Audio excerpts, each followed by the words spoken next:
अरे धान के कुटाई करे गल रहली। सुना, दिन भर घूमे लालई के टरकटर,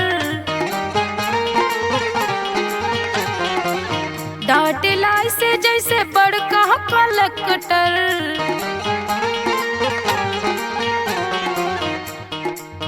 सगरो कमाई देला तास में लुटाई हो, तास में लुटाई।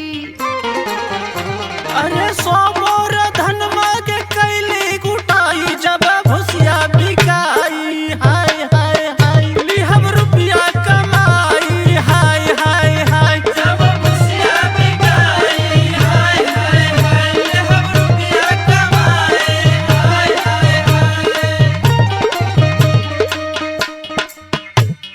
खाली बड़ी बड़ी फेंक के बिया कैले लहा, अहिया ला के हमका नौकरानी बना देले बड़ा। नौकरानी ना, तू तो हमरा दिल के रानी हो।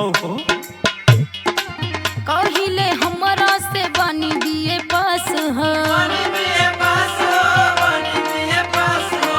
हमरा जिंदगिया के कैला तू नास हो। पहली अपना कमाई पे सफारी हो, काके नौकरी हम सुनी काहे गारी हो। दिन भर देला खाली बात के सफाई हो, बात के सफाई। अरे सोमोर धनमा के कैली कुटाई, जब भुसिया बिकाई। हाय हाय हाय लिहब रुपया कमाई। हाय हाय हाय जब भुसिया बिकाई। हाय हाय हाय लिहब रुपया कमाई। हाय हाय हाय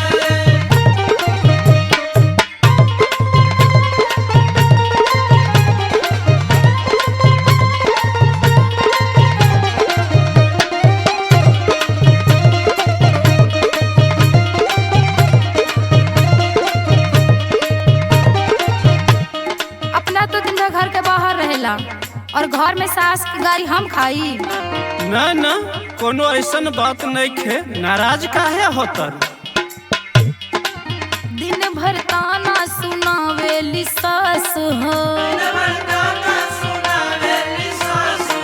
जाता नी नैहर खैहा तू घास हो। खाली हो जाएगा तू कुटनिया हो, फिर खैहा समोसा चटनिया हो।